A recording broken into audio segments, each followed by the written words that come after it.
motivates me is just, life, the people around me, the situations I've been in, my surroundings, learning from my mistakes, being ambitious and having that dream and creativity, to think different and do what I want to do, basically. I first started making music about 10 years ago. I used to go around to my friend's Anton. He had his own studio. I started to make music just because I felt like I had a message to give. I just wanted to be heard, get my music out there to as many people as possible and get my name around.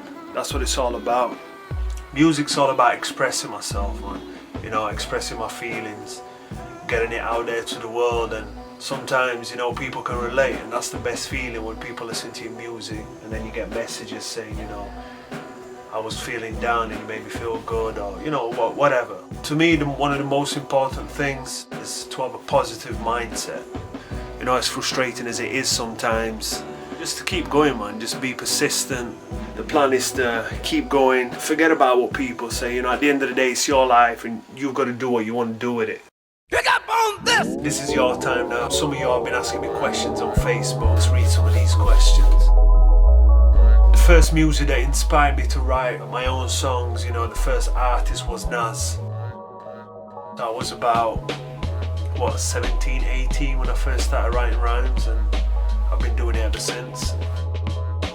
Right off the top of my head would be yourself.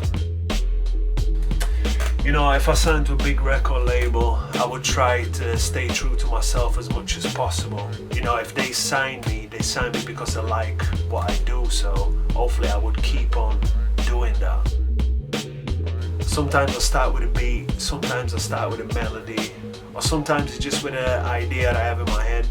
It's just whatever comes to my mind. There's no right, no wrong. The best thing about living in Yorkshire, the people. What I like about the Yorkshire people is they tell it how it is. Another thing I like about Yorkshire, is the cities like Leeds, Sheffield, Bradford. The big places. It's very multicultural. You can meet people from all over the world. Yorkshire's good. Yorkshire deserves more respect when it comes to music. There's a lot of good talent in Yorkshire, but for some reason it's just London gets all the hype. I came to the UK like 1996. Barely spoke any English. At the beginning it was really hard. A lot of times people forget that I'm not English. Un saluto a tutti i baresi si nasce, non si diventa. Mao, a te.